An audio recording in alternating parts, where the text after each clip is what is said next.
Nueva York, julio de 1998.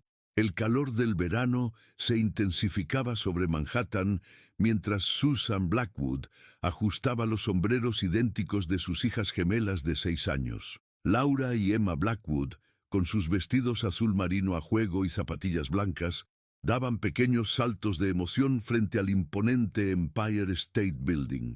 «Niñas, quédense cerca. Hay mucha gente hoy», advirtió Richard, su padre, fotógrafo de profesión, quien llevaba su cámara colgada al cuello y sostenía un mapa turístico de Manhattan. «Quiero ver toda la ciudad desde arriba», exclamó Laura, la más extrovertida de las gemelas. Emma, más callada pero igual de entusiasta, apretaba con fuerza una medalla plateada que colgaba de su cuello. Era un regalo de su abuela. Dos pequeñas figuras entrelazadas que simbolizaban el vínculo entre las hermanas, con sus nombres grabados en el reverso. La familia Blackwood se unió a la fila de turistas que esperaban acceder al observatorio. Era un martes aparentemente ordinario, la primera parada de sus vacaciones en Nueva York. Susan revisó su bolso, asegurándose de tener todo lo necesario: pañuelos, agua, la pequeña cámara desechable para las niñas y los boletos de entrada que había comprado con anticipación. «Papá, ¿es verdad que se puede ver hasta Connecticut desde arriba?», preguntó Emma, siempre curiosa por los datos geográficos que aprendía en la escuela. «En un día claro como hoy, casi puedes ver el futuro», bromeó Richard mientras avanzaban lentamente en la fila.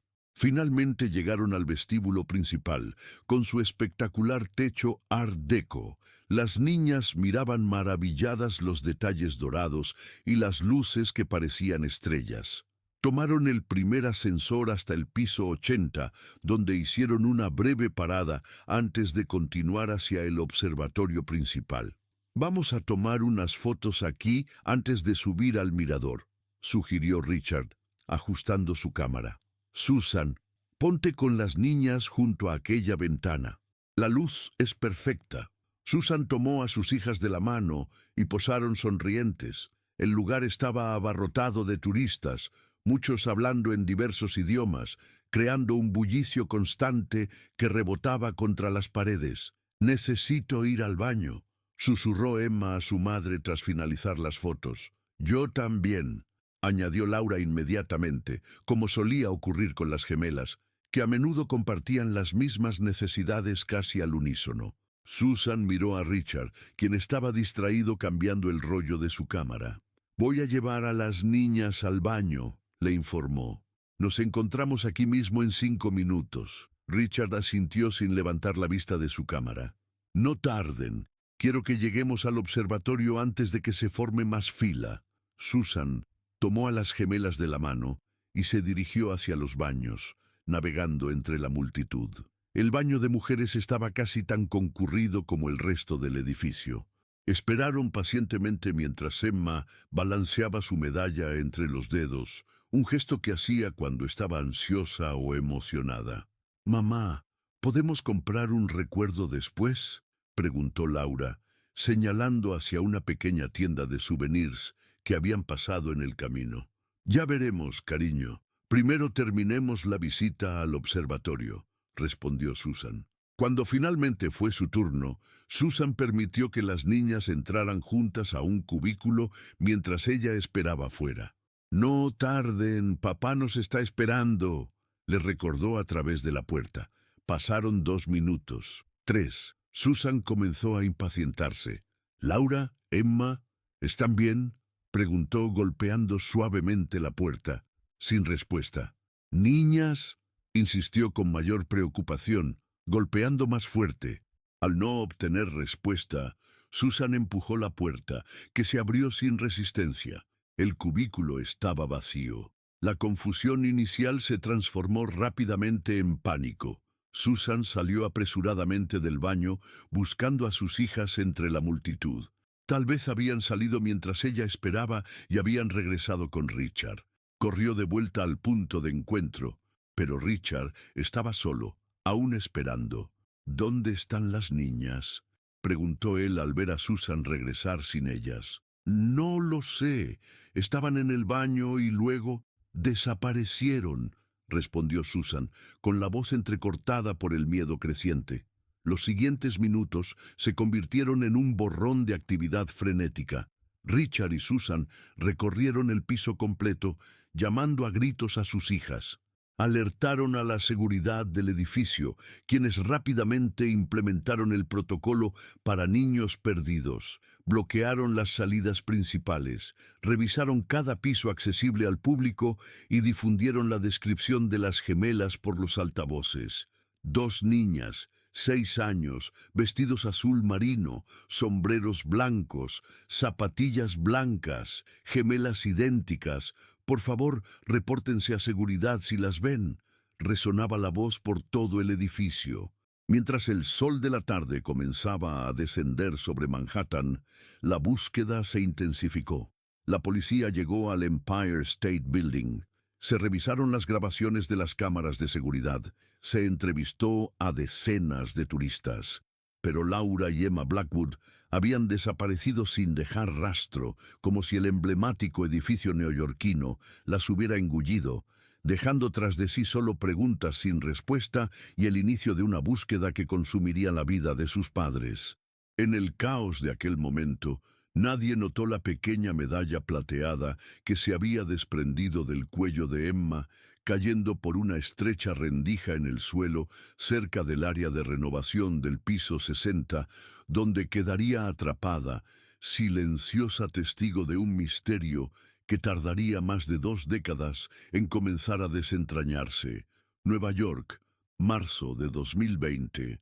El Empire State Building se preparaba para una renovación parcial de sus instalaciones en el piso 60, un área que había servido como oficinas corporativas durante los últimos 15 años. Los trabajadores comenzaron a desmantelar las estructuras existentes, levantando pisos y retirando paneles que no habían sido tocados en décadas. Miguel Sánchez, un experimentado trabajador de la construcción de origen dominicano, dirigía su pequeño equipo con la precisión que le habían dado sus 25 años en el oficio. A sus 53 años, Miguel había trabajado en algunos de los edificios más emblemáticos de Nueva York, pero siempre decía que el Empire State tenía algo especial, como si las paredes guardaran secretos entre sus vigas de acero. Con cuidado con esa sección, Ramón, indicó a su joven ayudante mientras retiraban un panel del suelo cerca de lo que antes había sido la recepción de una firma de abogados. Este edificio es historia viva de Nueva York. Hay que tratarlo con respeto. Ramón, de apenas 24 años, asintió mientras aflojaba los tornillos oxidados. Mi padre solía contarme historias sobre este lugar, comentó. Decía que aquí ocurrían cosas extrañas. Miguel sonrió, acostumbrado a las supersticiones que rodeaban los edificios antiguos. Lo único extraño aquí es lo que pagaban de alquiler, bromeó, metiendo su palanca bajo el borde del panel. Con un crujido, la sección del suelo cedió, revelando un espacio estrecho entre las capas estructurales. Ramón dirigió su linterna hacia la oscuridad del hueco. Mire, hay algo ahí abajo, señaló el joven. Miguel se inclinó, entrecerrando los ojos. Entre el polvo y los restos acumulados durante décadas, un destello metálico captó su atención. Metió la mano en el estrecho espacio y tras unos segundos de tanteo, extrajo un pequeño objeto. Es una medalla, murmuró limpiándola con el pulgar. La pieza de plata estaba manchada por el tiempo, pero aún conservaba su forma.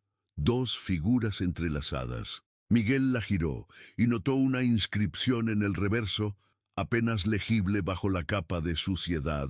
Laura a Emma, 1998. Un escalofrío recorrió su espalda. El nombre y la fecha despertaron un recuerdo dormido en su memoria. ¿Qué pasa, Miguel?, preguntó Ramón al notar su expresión. Las gemelas Blackwood, respondió en voz baja, desaparecieron aquí, en este edificio. Fue un caso muy sonado. Miguel había llegado a Nueva York apenas unos meses después de aquel incidente. Recordaba los carteles con las fotos de las niñas que permanecieron en las calles durante años, las noticias, las teorías, la angustia colectiva que provocó aquel misterio sin resolver. Deberíamos reportar esto, dijo finalmente, guardando la medalla en el bolsillo de su camisa. Esa misma tarde, Miguel se presentó en la comisaría más cercana. El oficial de guardia, un hombre de mediana edad con aspecto cansado, escuchó su historia con escepticismo inicial. Sin embargo, cuando Miguel mostró la medalla, su actitud cambió visiblemente. «Espere aquí», indicó el oficial, desapareciendo con la medalla hacia la parte trasera de la comisaría.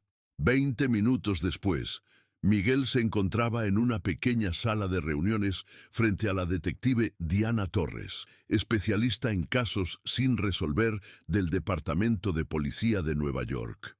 «Señor Sánchez, ¿podría contarme exactamente dónde encontró esto?», preguntó la detective, observando la medalla ahora guardada en una bolsa de evidencias.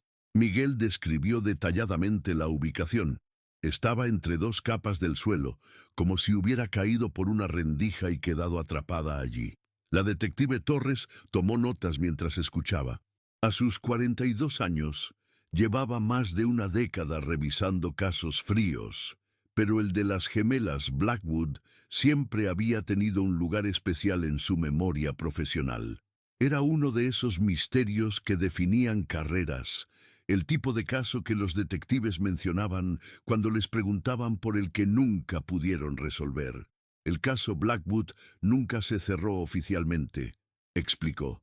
«Cada cierto tiempo recibimos pistas, la mayoría sin fundamento, pero esto es la primera evidencia física nueva en más de 2 décadas». Diana sabía que debía proceder con cautela. Muchas personas, incluidos los padres de las niñas, habían sufrido durante años con falsas esperanzas.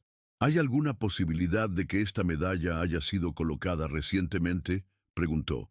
Miguel negó con firmeza. «Imposible.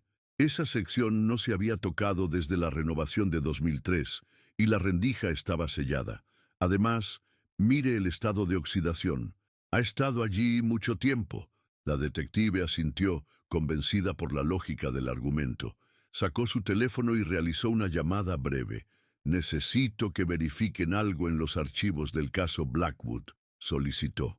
«Una medalla de plata con 2 figuras y los nombres Laura y Emma grabados». «Sí, esperaré». Tras unos minutos de silencio, su expresión se transformó.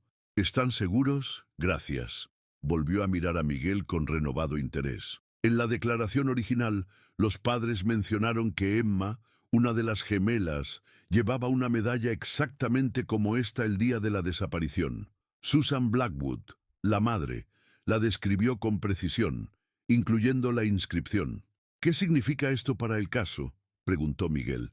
«Significa que tenemos que revisar todo de nuevo», respondió Diana. «Esto confirma que las niñas estuvieron en el piso 60, un área que no era accesible al público en 1998. Alguien las llevó allí». Mientras la detective continuaba explicando los siguientes pasos, Miguel pensaba en las implicaciones de su hallazgo. Aquella pequeña pieza de plata, oculta durante tanto tiempo entre las entrañas del legendario rascacielos, podría finalmente arrojar luz sobre uno de los misterios más dolorosos de la ciudad. Lo que ninguno podía imaginar en ese momento era hasta qué punto aquel descubrimiento casual alteraría múltiples vidas, reviviendo heridas que nunca habían cicatrizado completamente y poniendo en marcha una cadena de eventos que conectaría el pasado con el presente de formas tan inesperadas como reveladoras. Filadelfia, abril de 2020. Richard Blackwood observaba la lluvia golpear contra la ventana de su modesto apartamento. A sus 63 años, su cabello se había vuelto completamente gris y profundas arrugas marcaban su rostro, testigos silenciosos de un dolor que nunca había menguado. Sobre su escritorio, como cada mañana durante los últimos 22 años, 2 fotografías idénticas de Laura y Emma le devolvían la mirada con sonrisas congeladas en el tiempo. El teléfono sonó, interrumpiendo sus pensamientos. Richard lo miró con desinterés. Pocas llamadas merecían su atención estos días. Sin embargo, algo lo impulsó a contestar. Señor Blackwood, soy la detective Diana Torres, del Departamento de Policía de Nueva York. Richard se tensó inmediatamente. Las llamadas de la policía nunca traían buenas noticias, pero tampoco las esperaba ya. ¿Qué sucede?, preguntó con voz áspera por el desuso. Se ha encontrado evidencia relacionada con el caso de sus hijas, respondió Diana, midiendo cuidadosamente sus palabras. La medalla de Emma. Estaba en el Empire State Building, en un área del piso 60. El tiempo pareció detenerse. Richard cerró los ojos, intentando procesar la información. La medalla, el objeto que Susan había descrito tantas veces en sus declaraciones, en sus conversaciones nocturnas cuando el insomnio los consumía a ambos. Un regalo de la abuela paterna. Dos figuras entrelazadas que simbolizaban el vínculo inseparable entre las gemelas. ¿Está segura?, logró articular finalmente. Positivo. La inscripción coincide exactamente con su descripción. Los análisis preliminares indican que ha estado allí desde 1998. Richard tomó aire profundamente. Esto significa que estamos reabriendo activamente la investigación, explicó Diana. Necesitaríamos que viniera a Nueva York para identificar formalmente la medalla y revisar algunos aspectos del caso. Un largo silencio siguió a esta petición. Para Richard, Nueva York era sinónimo de la peor pesadilla de su vida. No había vuelto a poner un pie en la ciudad desde que él y Susan se mudaron a Filadelfia en 2003, buscando escapar de los fantasmas que acechaban en cada esquina de Manhattan. ¿Ha contactado con Susan?, preguntó finalmente. Fue el turno de Diana de guardar silencio momentáneamente. Entiendo que ustedes ya no están juntos. Nos divorciamos hace 15 años, confirmó Richard con amargura. El caso destruyó nuestro matrimonio. La última vez que supe de ella vivía en Boston, pero hace años que no hablamos. La contactaremos también, aseguró Diana. Señor Blackwood, sé que esto debe ser tremendamente difícil para usted, pero este hallazgo podría ser significativo. Richard miró nuevamente las fotografías de sus hijas. Dos rostros idénticos que ahora tendrían 28 años, si es que seguían con vida. Una posibilidad que nunca había abandonado completamente, a pesar de que la razón le decía lo contrario. Estaré allí mañana, decidió. Al día siguiente, Richard se encontraba en la oficina de casos sin resolver del Departamento de Policía de Nueva York. La detective Torres lo recibió personalmente, guiándolo a través del proceso con una mezcla de profesionalismo y empatía que Richard agradeció silenciosamente. La medalla descansaba sobre una superficie acolchada dentro de una caja transparente. Al verla, Richard sintió que le faltaba el aire. Extendió la mano instintivamente, pero se detuvo antes de tocarla. «Es la medalla de Emma», confirmó con voz quebrada. Susan la eligió. Las figuras representaban a las niñas. Diana asintió tomando notas. El área donde se encontró no era accesible al público en 1998. Estaba en renovación y debería haber estado cerrada. ¿Qué significa eso exactamente?, preguntó Richard. Significa que alguien con acceso a esas áreas restringidas pudo haber estado involucrado, explicó Diana. Estamos revisando los registros de empleados, contratistas y personal de seguridad que trabajaban en el edificio en ese momento. Richard pasó las siguientes horas repasando cada detalle de aquel fatídico día. La ropa que llevaban las niñas, las personas que recordaba haber visto, cada minuto de aquella visita aparentemente normal que se transformó en una pesadilla. Hubo un hombre, recordó de repente, en el piso 80, mientras esperábamos para subir al observatorio. Llevaba un uniforme de mantenimiento, pero parecía fuera de lugar. Recuerdo que miró a las niñas con demasiada insistencia. ¿Lo mencionó en su declaración original?, preguntó Diana. revisando rápidamente el expediente. No estoy seguro. Todo fue tan caótico después. Había tantos policías haciendo preguntas, y Susan y yo estábamos devastados. Mientras continuaban la conversación, la puerta de la oficina se abrió. Richard levantó la mirada y se quedó inmóvil. Susan Blackwood, la mujer con quien había compartido 22 años de matrimonio y un dolor inimaginable, estaba en el umbral. A sus 61 años, su cabello castaño mostraba mechones grises y las líneas alrededor de sus ojos contaban historias de noches sin dormir. Sin embargo, Richard reconoció instantáneamente la determinación en su mirada, la misma que había mantenido viva la búsqueda durante tantos años antes de que el peso del fracaso los separara.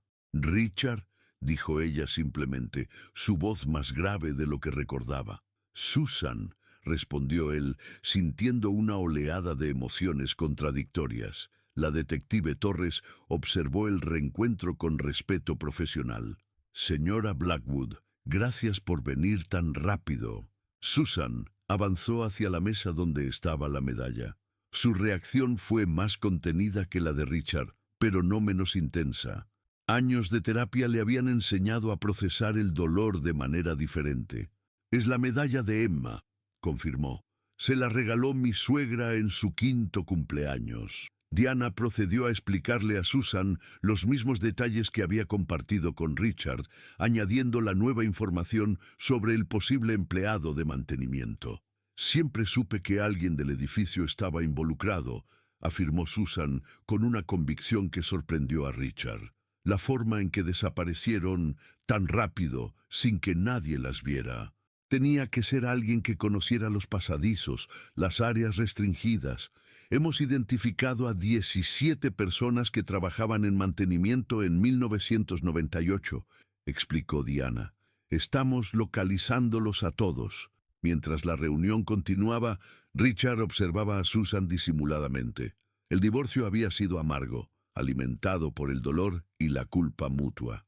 Susan nunca le había perdonado completamente que estuviera distraído con su cámara cuando ella se llevó a las niñas al baño. Él nunca pudo perdonarle que les permitiera entrar solas al cubículo. Una espiral de reproches que eventualmente consumió lo que quedaba de su matrimonio. «Necesitaremos su colaboración durante los próximos días», concluyó Diana. «Vamos a revisar todos los testimonios, todas las pistas, con esta nueva perspectiva». Al salir de la comisaría, Richard y Susan se encontraron solos en la acera por primera vez en más de una década. La lluvia había cesado, pero el cielo seguía gris sobre Manhattan. «¿Dónde te estás quedando?», preguntó Susan, rompiendo el incómodo silencio. «En el Marriott de Times Square», respondió Richard. «¿Y tú?». «Con mi hermana en Brooklyn». Susan hizo una pausa. «Richard, ¿crees que esto realmente llevará a alguna parte?». La pregunta flotó entre ellos, cargada de esperanzas rotas y promesas incumplidas a lo largo de los años. «No lo sé», admitió él, «pero es más de lo que hemos tenido en mucho tiempo». Susan asintió, comprendiendo perfectamente. «Después de todos estos años, ¿aún piensas en cómo serían ahora?». Richard sonrió tristemente. «Todos los días. Laura sería abogada. Siempre le gustó discutir. Y Emma, tal vez científica o médica. Yo las imagino viajando por el mundo, inseparables como siempre», añadió Susan, con un brillo en los ojos que Richard no había visto en años. Por un momento, el peso compartido del dolor pareció unirlos nuevamente, como si las grietas que habían destrozado su relación pudieran, quizás, comenzar a sanar ante esta nueva y frágil esperanza. Lo que ninguno de los dos sabía en ese momento era que a pocas cuadras de distancia, en un pequeño apartamento del Lower East Side, la verdad que habían buscado durante más de 2 décadas estaba a punto de emerger de la forma más inesperada posible, poniendo a prueba todo lo que creían saber sobre la desaparición de sus hijas. Lower East Side, Nueva York, abril de 2020. Elena Vega frotaba enérgicamente una mancha en la mesa de la cocina mientras esperaba que su padre regresara del supermercado. A sus 38 años, Elena había desarrollado una rutina precisa para cuidar de Carlos Vega, su padre de 72 años, cuya salud se deterioraba gradualmente debido al Alzheimer en fase inicial. La televisión emitía las noticias locales a bajo volumen, proporcionando un ruido de fondo reconfortante en el pequeño apartamento. Elena apenas prestaba atención hasta que una frase captó su interés. Nuevos avances en el caso de las gemelas Blackwood, desaparecidas en el Empire State Building en 1998. Fuentes policiales confirman que se ha encontrado una evidencia significativa. Elena levantó la mirada bruscamente. La pantalla mostraba fotografías antiguas de dos niñas idénticas sonriendo a la cámara, junto a imágenes de sus padres, visiblemente más jóvenes que en la actualidad, en una rueda de prensa desesperada. Un escalofrío recorrió su espalda. Ese caso. Su padre había trabajado como guardia de seguridad en el Empire State Building durante casi 20 años, incluyendo 1998. Recordaba vagamente cómo el incidente lo había afectado, volviéndolo más reservado, más cauteloso. En los meses posteriores a la desaparición, Carlos había comenzado a beber más de lo habitual, un hábito que eventualmente controló, pero que había marcado una parte significativa de la infancia de Elena. El sonido de llaves en la puerta interrumpió sus pensamientos. Carlos entró cargando 2 bolsas de comestibles, su rostro iluminándose al ver a su hija. ¿Te has quedado sin trabajo?, bromeó mientras Elena tomaba las bolsas. Es miércoles por la tarde. Deberías estar en la clínica. Elena sonrió. Su padre tenía días buenos y días malos. Hoy parecía ser uno bueno, con su memoria a corto plazo relativamente intacta. Como enfermera, Elena había reorganizado sus turnos en la clínica donde trabajaba para poder cuidar de él. Cambié mi turno, explicó mientras guardaba los víveres. Papá, estaban hablando en las noticias sobre el caso de las gemelas que desaparecieron en el Empire State. ¿Recuerdas?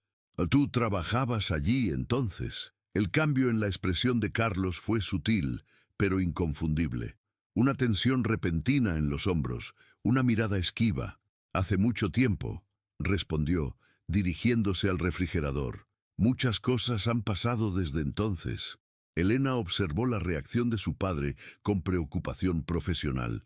Durante sus años como enfermera, había desarrollado un agudo sentido para detectar cuando los pacientes ocultaban información sobre su salud. Ahora, esa misma alarma se activaba con su padre. Han encontrado algo, continuó mientras preparaba café. Una medalla que pertenecía a una de las niñas. Estaba en el piso 60. Carlos se quedó inmóvil, con la puerta del refrigerador abierta. ¿El piso 60? Repitió su voz apenas audible. Sí, dijeron que era un área restringida en ese entonces. Elena midió cuidadosamente sus palabras. ¿Tú tenías acceso a esa zona? Carlos cerró el refrigerador lentamente. Se sentó a la mesa, repentinamente pareciendo mucho más viejo y cansado. Elena, hay cosas del pasado que es mejor dejar enterradas, dijo finalmente. Una alarma se encendió en la mente de Elena.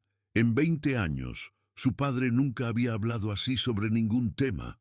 Carlos Vega siempre había sido un hombre directo, honesto hasta la médula. Papá, ¿qué sabes sobre lo que pasó con esas niñas?, preguntó sentándose frente a él. Carlos levantó la mirada, sus ojos reflejando un conflicto interno.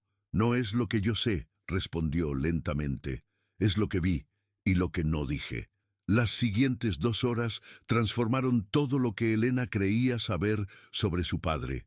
Con palabras entrecortadas y largas pausas, Carlos relató cómo aquel día de julio de 1998, durante su ronda por el piso 80, había visto algo que debería haber reportado inmediatamente. Un hombre con uniforme de mantenimiento llevando a 2 niñas pequeñas hacia un ascensor de servicio. Las niñas no parecían asustadas, recordó Carlos. Él Les estaba diciendo algo sobre una vista especial, un lugar secreto donde podían ver toda la ciudad sin multitudes. Llevaban sombreros blancos y vestidos azules. «¿Por qué no informaste esto cuando desaparecieron?», preguntó Elena, intentando mantener el juicio fuera de su voz. Carlos cerró los ojos, porque conocía al hombre. Era Víctor Ramírez, mi supervisor. Trabajamos juntos durante años. No podía creer que fuera capaz de algo así. Pero eran niñas, papá, dos pequeñas que nunca volvieron a casa. Lo sé, respondió Carlos, con lágrimas formándose en sus ojos. Me convencí de que había malinterpretado lo que vi, que tal vez tenía permiso de los padres, que era algún tipo de tour especial. Cuando se reportó la desaparición, entré en pánico. Víctor me había ayudado a conseguir ese trabajo cuando llegamos de Puerto Rico. Me había prestado dinero cuando tu madre enfermó. ¿Qué pasó con él? ¿Con Víctor?, preguntó Elena, procesando la magnitud de la revelación. Se fue unas semanas después. Dijo que había aceptado un trabajo en Florida. Nadie cuestionó nada. Carlos hizo una pausa. Intenté averiguar sobre él un par de años después. Me enteré de que había muerto en un accidente de auto en 2001. Elena se levantó, abrumada por las implicaciones. Su padre había guardado silencio sobre información crucial en uno de los casos de personas desaparecidas más notorios de Nueva York. Por lealtad, por miedo, por una combinación de ambos. Tenemos que hablar con la policía, dijo finalmente. Esa familia ha sufrido durante más de 20 años sin saber qué pasó con sus hijas. Carlos asintió lentamente. Lo sé. He vivido con esta culpa cada día. Su mirada se perdió en algún punto de la habitación. Hay noches en que sueño con sus rostros, con lo que podría haber pasado si hubiera dicho algo entonces. Elena tomó las manos de su padre entre las suyas. ¿Sabes dónde las llevó? ¿Tienes alguna idea de lo que pudo haber pasado con ellas? Carlos negó con la cabeza. El piso 60 estaba en renovación. Había zonas aisladas, espacios donde nadie iba durante días. Víctor tenía acceso a todo el edificio, conocía cada rincón. Hizo una pausa. Hubo rumores, años después, de que tenía problemas, que le gustaban las niñas, pero nadie lo confirmó nunca. Elena sacó su teléfono y buscó el número del Departamento de Policía de Nueva York. La decisión estaba tomada. Necesito hablar con alguien sobre el caso Blackwood, informó cuando atendieron su llamada. Mi padre tiene información importante. Trabajaba en el Empire State Building cuando ocurrió. Menos de una hora después, la detective Diana Torres llamaba a la puerta del apartamento de Los Vega. Mientras Carlos relataba su historia, ahora en términos oficiales, Diana tomaba notas con expresión grave. Cuando terminó, el silencio en la habitación era casi tangible. Señor Vega, ¿entiende que está admitiendo haber obstruido una investigación criminal?, preguntó finalmente la detective. Lo entiendo, respondió Carlos con dignidad. Estoy preparado para afrontar las consecuencias. Diana cerró su libreta. En circunstancias normales, habría consecuencias legales severas.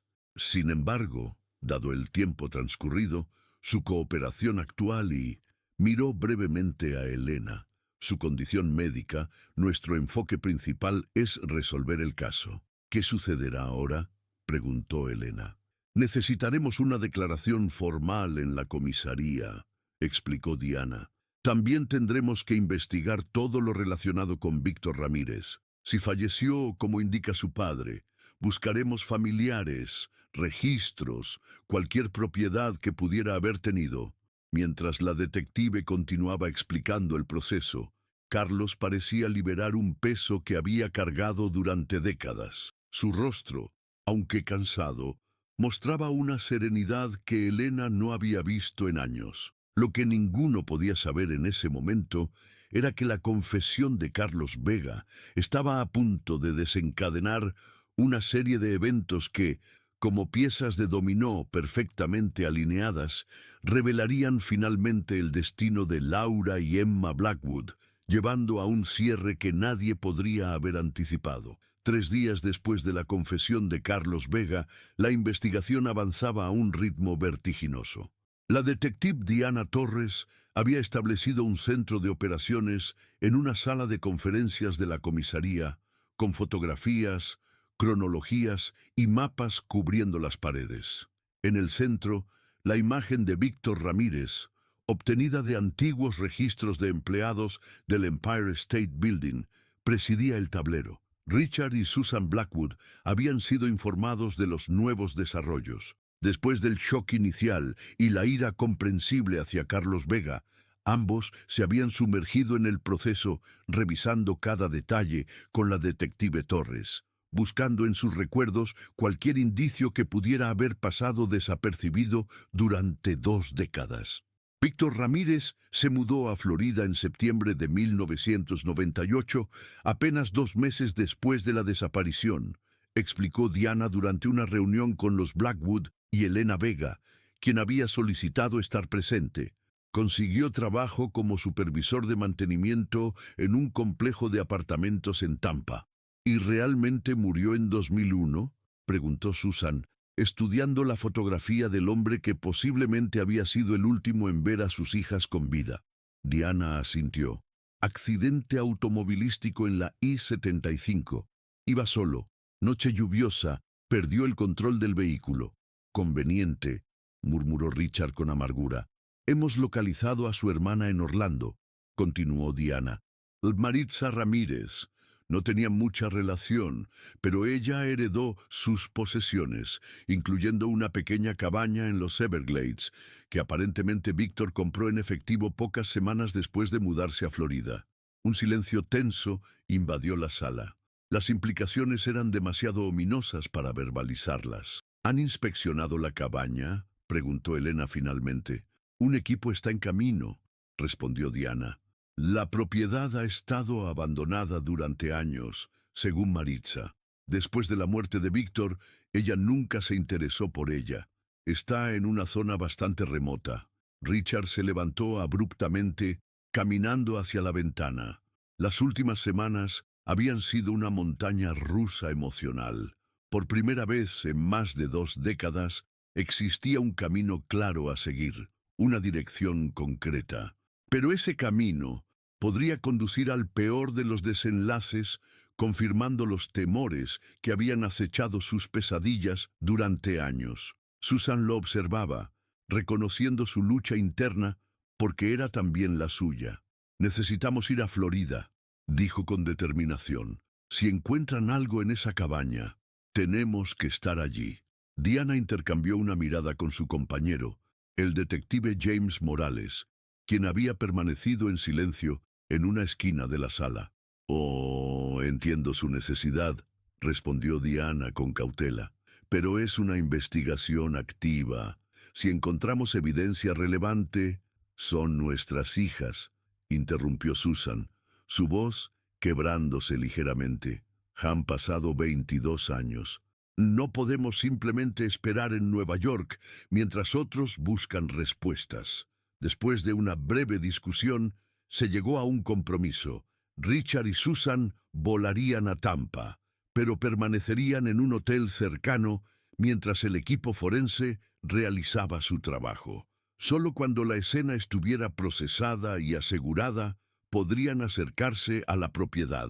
Elena, sintiéndose cada vez más involucrada en el caso debido a la participación de su padre, se ofreció a acompañarlos. Como enfermera, argumentó que podría proporcionar apoyo médico si la situación resultaba demasiado estresante para los Blackwood. 2 días después, los 3 se encontraban en un vuelo a Tampa. Durante el trayecto, una extraña camaradería comenzó a formarse entre ellos. Elena les contó sobre su vida, su trabajo como enfermera, sus esfuerzos por cuidar de su padre cuya memoria se desvanecía gradualmente. Richard y Susan compartieron historias sobre Laura y Emma, su primer día de escuela, sus personalidades distintas a pesar de ser idénticas físicamente, sus sueños infantiles. Laura quería ser astronauta, recordó Susan con una sonrisa nostálgica. Emma decía que ella sería doctora en la Tierra para cuando su hermana regresara del espacio. Elena sintió que su garganta se cerraba. La sencillez de aquellos sueños infantiles, truncados por la perversidad de un hombre, le resultaba insoportable. Al aterrizar en Tampa, fueron recibidos por la detective regional Alicia Mendoza, quien los condujo a un modesto hotel cercano al cuartel general, donde se coordinaba la operación. La cabaña de Víctor Ramírez estaba siendo inspeccionada en ese preciso momento. El lugar ha estado abandonado durante años, explicó Mendoza mientras los conducía a sus habitaciones. La vegetación ha reclamado gran parte de la estructura exterior. Nuestro equipo está trabajando meticulosamente, pero llevará tiempo. Esa noche, ninguno pudo dormir. A la mañana siguiente, pálidos y con ojeras pronunciadas, se reunieron en el vestíbulo donde la detective Mendoza los esperaba con expresión grave. «Han encontrado algo», anunció sin preámbulos. «No restos humanos», aclaró rápidamente al ver la expresión de pánico en sus rostros. «Pero sí objetos personales enterrados bajo el suelo de madera de la cabaña. Ropa infantil, 2 pares de zapatillas blancas y diarios». «¿Diarios?», repitió Susan, confundida. «Cuadernos escritos por Víctor Ramírez». Mendoza hizo una pausa. «El contenido es perturbador, pero también revelador». Las siguientes horas fueron surrealistas. Trasladados a un centro de operaciones improvisado, Richard y Susan escucharon con horror creciente los detalles extraídos de los diarios de Víctor Ramírez. El hombre había documentado meticulosamente sus crímenes, sus motivaciones retorcidas, su planificación. «Llevaba observando el Empire State durante meses», explicó Mendoza, leyendo notas preparadas por los analistas. Estudiaba los patrones de los visitantes, las zonas con menos vigilancia. Cuando vio a las gemelas ese día, según escribió, supo que eran especiales. Susan sollozó silenciosamente mientras Richard apretaba su mano con fuerza. Les dijo que las llevaría a una zona secreta del edificio con vistas privilegiadas, continuó Mendoza. Las condujo por pasajes de servicio hasta el piso 60, que estaba en renovación. Allí, «No necesitamos los detalles», interrumpió Richard, su voz quebrada pero firme. Mendoza asintió con comprensión. «Lo relevante es que, según sus escritos, después del incidente, entró en pánico. Temía ser descubierto. Trasladó a las niñas, aún con vida, fuera del edificio utilizando una salida de servicio durante el cambio de turno». Elena, sentada ligeramente apartada, observaba a los Blackwood con el corazón encogido. A pesar de la gravedad de lo que estaban escuchando, una chispa de esperanza había aparecido en sus ojos al saber que las niñas habían salido con vida del edificio. «¿A dónde las llevó?», preguntó Susan, inclinándose hacia adelante. Mendoza consultó sus notas. Según los diarios, las mantuvo temporalmente en su apartamento del Bronx mientras planeaba su siguiente movimiento. Cuando la búsqueda se intensificó, temió ser descubierto y decidió trasladarlas a Florida, donde tenía esa cabaña aislada en los Everglades. ¿Las mantuvo allí? ¿Durante cuánto tiempo?, preguntó Richard, su mente luchando por procesar la información. La detective intercambió una mirada con sus colegas antes de responder. Sus escritos se vuelven confusos en ese punto. Hay menciones de problemas, de que las niñas enfermaron. La última entrada relacionada con ellas es de octubre de 1998, aproximadamente 3 meses después del secuestro. Un silencio sepulcral cayó sobre la sala. La implicación era clara, pero sin confirmación definitiva. «¿No hay restos?», preguntó finalmente Susan, su voz apenas audible. «Los equipos forenses están peinando toda la propiedad y los alrededores», respondió Mendoza. «Los Everglades son un entorno complejo. Han pasado más de 2 décadas, y la naturaleza recicla». Se detuvo, consciente de la crudeza de lo que estaba a punto de explicar. Richard se levantó súbitamente. «Necesitamos ir allí, a la cabaña». Después de una breve consulta, se decidió permitirles visitar el sitio, ahora asegurado como escena del crimen. Durante el trayecto en coche, a través de carreteras cada vez más estrechas que se adentraban en la densa vegetación de los Everglades, Elena observaba el paisaje con una mezcla de asombro y horror. ¿Cómo habían experimentado ese mismo trayecto dos niñas pequeñas, aterrorizadas, arrancadas de su familia? La cabaña, si podía llamarse así, era poco más que una estructura desvencijada de madera, casi engullida por la vegetación. Una cinta policial amarilla delimitaba el perímetro, y varios técnicos forenses trabajaban metódicamente en diferentes áreas. Al bajarse del vehículo, Susan se detuvo, respirando profundamente el aire húmedo y cargado de los Everglades. «Puedo sentirlas», murmuró. «Están aquí». Elena y Richard intercambiaron una mirada preocupada, temiendo que la presión estuviera afectando su estabilidad mental.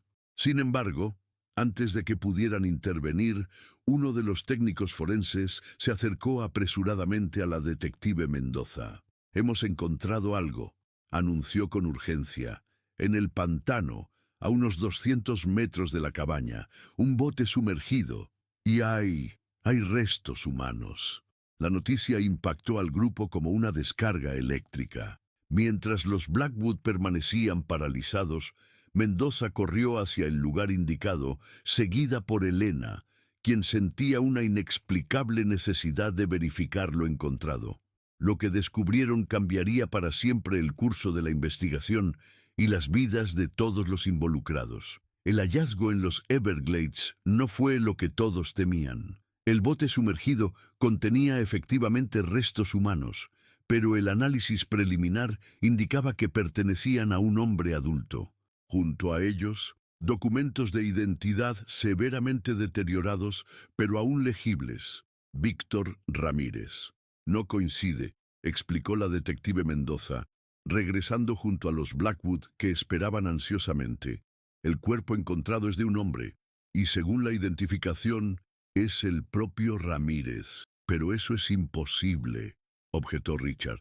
«Se supone que murió en un accidente automovilístico en 2001.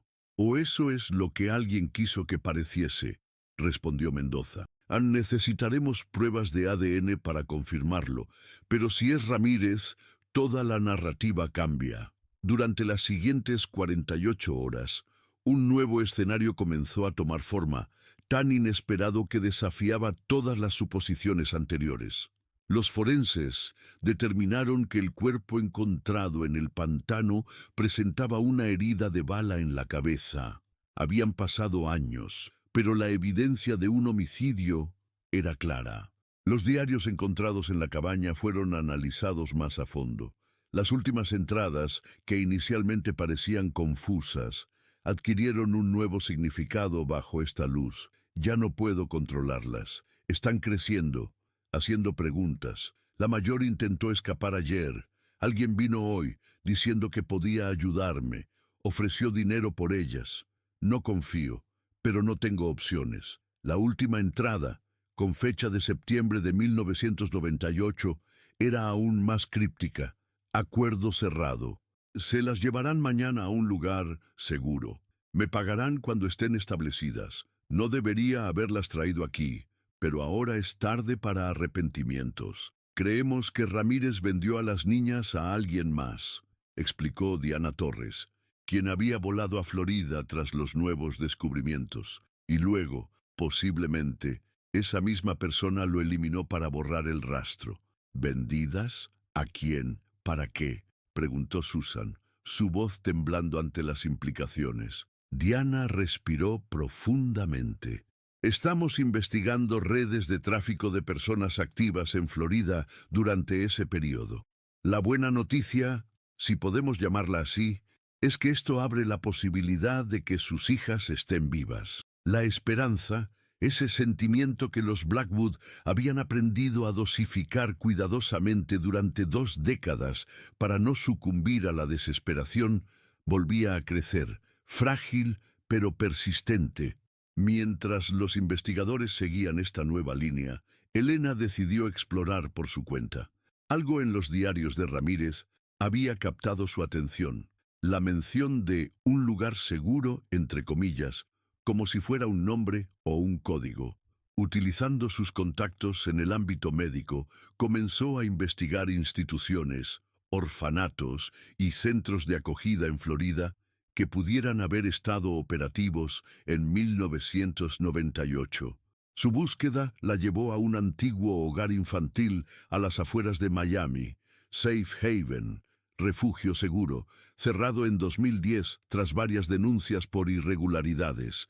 Operaba bajo una fachada de adopciones legales, explicó Elena a los detectives y a los Blackwood, pero algunos ex empleados han insinuado prácticas más oscuras. Niños que llegaban sin documentación, identidades cambiadas, adopciones sin el debido proceso legal. Diana Torres movilizó recursos para investigar los registros supervivientes de Safe Haven. La mayoría de la documentación había sido destruida cuando la institución cerró, pero algunos archivos habían sido confiscados por las autoridades. Entre ellos, encontraron un registro de 2 niñas ingresadas en octubre de 1998, sin nombres reales, solo los apodos Luna y Estrella. La edad coincidía, 6 años, y un detalle más.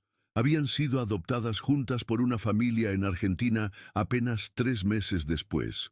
¿Argentina?, repitió Richard, aturdido ante esta nueva dirección que tomaba el caso. ¿Cómo es posible que nadie notara que eran las niñas que todo el país estaba buscando? Les habrían cambiado la apariencia, explicó Diana. Pelo teñido, quizás cortes diferentes, documentación falsificada. Y en 1998, la cooperación internacional en estos casos no era tan eficiente como ahora. Con la ayuda de la Interpol y las autoridades argentinas, la búsqueda se trasladó a Buenos Aires. La familia adoptiva fue identificada.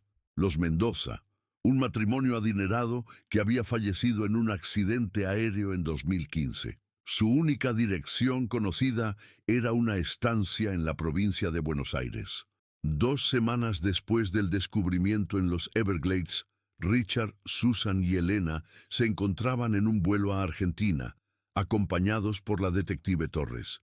La incertidumbre era abrumadora. ¿Qué encontrarían? ¿Y si las hermanas Mendoza, antes Blackwood, no querían saber nada de su pasado? ¿Y si ni siquiera eran conscientes de su verdadera identidad? La estancia de los Mendoza resultó ser una elegante propiedad rural a 1 hora de Buenos Aires. Al acercarse en el vehículo alquilado, Susan apretó la mano de Richard. A pesar de su divorcio, las últimas semanas habían vuelto a unirlos en un vínculo que trascendía el matrimonio, la búsqueda inquebrantable de sus hijas. Un ama de llaves recibió al grupo con recelo inicial, que se transformó en sorpresa cuando Diana explicó el motivo de su visita. Las señoritas Mendoza no viven aquí permanentemente, explicó la mujer. Vienen algunas veces al año. Actualmente están en la ciudad, en su apartamento. ¿Podría contactarlas?, solicitó Diana. Es un asunto de extrema importancia. Mientras esperaban en la elegante sala de estar, rodeados de fotografías familiares que evitaban mirar por el momento, el tiempo parecía haberse detenido. Elena observaba a los Blackwood, quienes se mantenían en un silencio cargado de emoción. Finalmente, el teléfono sonó. La ama de llaves habló brevemente antes de colgar. Las señoritas vienen en camino, informó. Estaban en la ciudad. Llegarán en aproximadamente 1 hora. Esa hora fue la más larga en la vida de Richard y Susan.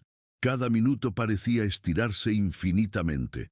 Elena intentaba mantener una conversación ligera, pero la tensión era palpable.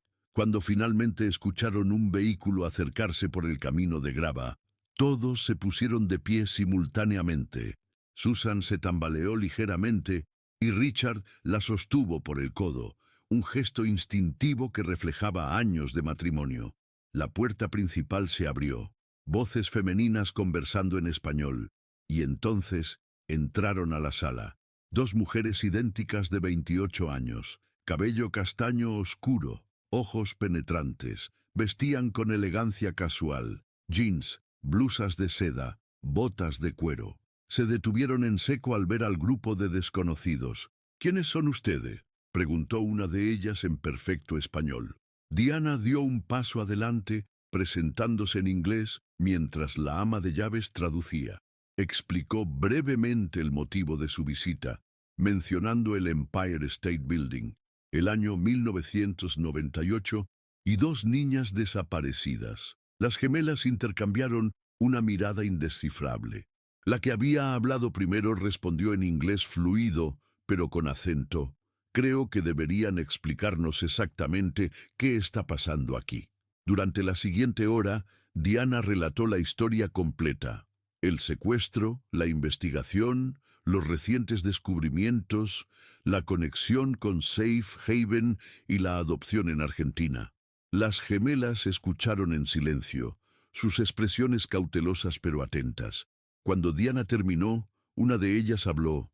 «Siempre supimos que éramos adoptadas. Nuestros padres nunca lo ocultaron. Nos dijeron que veníamos de Estados Unidos, que nuestra madre biológica había fallecido y que nuestro padre nos había entregado voluntariamente por no poder cuidarnos». Susan ahogó un sollozo. Richard permaneció inmóvil, su mirada fija en las mujeres que, aunque irreconocibles como las pequeñas que habían perdido, mostraban sutiles gestos familiares. «¿Tienen alguna prueba de lo que están diciendo?», continuó la otra gemela. «Porque es una acusación muy seria contra nuestros padres adoptivos, que ya no pueden defenderse». Diana presentó fotografías de Laura y Emma Blackwood a los 6 años, documentos del caso y, finalmente, la medalla encontrada en el Empire State Building. Al ver la medalla, una de las gemelas palideció visiblemente. Con manos temblorosas, sacó de su blusa una cadena con un pendiente, la mitad de una medalla similar, partida irregularmente. «Ah, siempre la he tenido», murmuró. «No recuerdo de dónde viene, pero nunca he podido deshacerme de ella». Elena contuvo la respiración mientras Diana tomaba ambas piezas y las acercaba. Encajaban perfectamente, como las piezas del rompecabezas que era esta historia. «Laura», susurró Susan, dando un paso hacia adelante. «Emma». Las gemelas se tensaron. «Somos Luna y Estrella Mendoza», corrigió una de ellas con firmeza. «No conocemos a ninguna Laura o Emma. Entendemos que esto es abrumador», intervino Elena con suavidad. «No esperamos que recuerden o que acepten todo inmediatamente. Solo pedimos la oportunidad de explicar, de compartir, quizás de realizar pruebas de ADN para confirmar». Un silencio tenso llenó la habitación. Finalmente, la gemela que llevaba la medalla rota habló. «Tengo sueños, desde que era niña, un edificio muy alto, una vista de una ciudad inmensa, y siempre, la sensación de estar buscando a alguien importante». Su hermana la miró con sorpresa. «Nunca me contaste eso, porque sonaba tonto.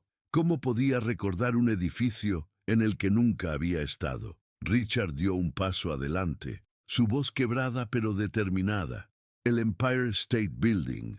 Te encantaba la vista. Decías que querías ser astronauta para ver la Tierra desde aún más alto». La gemela lo miró fijamente, algo despertando en su mirada. «Astronauta», repitió lentamente. «Y ella», señaló a su hermana. «Ella quería ser doctora, para curarme cuando volviera del espacio». Susan no pudo contenerse más. Con un sollozo, avanzó hacia ellas, deteniéndose a pocos pasos. «Mis niñas», murmuró extendiendo una mano temblorosa. Las gemelas no se movieron hacia ella, pero tampoco retrocedieron. Era demasiado pronto, demasiado abrumador. Pero un puente se había tendido sobre el abismo de 22 años de separación. En los días siguientes se realizaron pruebas de ADN que confirmaron lo que ya todos sabían en sus corazones. Luna y Estrella Mendoza eran, biológicamente, Laura y Emma Blackwood. Los Mendoza, aunque involucrados en una adopción ilegal, las habían criado con amor genuino, inconscientes del oscuro origen de las niñas que habían recibido. El proceso de reconexión fue lento, complejo, lleno de emociones contradictorias. Las gemelas, adultas independientes, con vidas establecidas en Argentina, luchaban por reconciliar su identidad actual con el pasado recién descubierto. Richard y Susan navegaban entre la alegría inmensa del reencuentro y el dolor por los años perdidos, por las primeras palabras que no escucharon, las graduaciones a las que no asistieron, los cumpleaños no celebrados juntos. Elena, quien había comenzado como una extraña en esta historia, se convirtió en un puente inesperado entre ambos mundos. Su perspectiva externa, pero compasiva, ofrecía un espacio neutral donde todos podían expresarse libremente. 6 meses después del reencuentro en la estancia de los Mendoza, las gemelas viajaron a Nueva York por primera vez en su memoria consciente. Visitaron el Empire State Building, ahora con la protección de un equipo especial que les permitió acceder al piso 60. Allí, de pie junto a la rendija donde la medalla de Emma había permanecido oculta durante más de 2 décadas, Laura, quien seguía prefiriendo ser llamada Luna, experimentó un destello de memoria, un hombre de uniforme, una promesa de un lugar secreto con vistas especiales, el miedo repentino. «Recuerdo que te agarré la mano», le dijo a su hermana. «Prometí que no te soltaría nunca». Emma, ahora estrella, asintió. «Y no lo hiciste, incluso cuando nos separaron en aquel lugar, Safe Haven, antes de la adopción. Encontraste la manera de llegar a mi habitación cada noche». Richard, Susan y Elena observaban la escena desde cierta distancia, dándoles espacio para reconectar con un pasado que estaba emergiendo gradualmente en fragmentos. «No todo está perdido», murmuró Susan, apoyándose en Richard. «Son adultas hermosas, inteligentes, fuertes. Los Mendoza las criaron bien. Y ahora tienen 2 familias», añadió Elena. «2 historias que forman parte de quienes son». Al salir del Empire State Building esa tarde, el grupo caminó unido por las calles de Manhattan. No era un final perfecto, la vida raramente ofrece tales conclusiones, sino un nuevo comienzo. Una familia fracturada por la tragedia, dispersada por la distancia y el tiempo, ahora reconstruyéndose en nuevas formas, adaptándose a realidades complejas, pero enfrentando el futuro juntos. La medalla, ahora restaurada y colgando nuevamente del cuello de Estrella, brillaba bajo el sol de Nueva York, un símbolo de un vínculo que, aunque puesto a prueba por circunstancias inimaginables, había demostrado ser inquebrantable. Porque algunas conexiones trascienden el tiempo, la distancia y hasta la memoria misma. Permanecen grabadas no solo en medallas de plata, sino en la esencia misma de quienes somos, esperando pacientemente el momento de ser redescubiertas.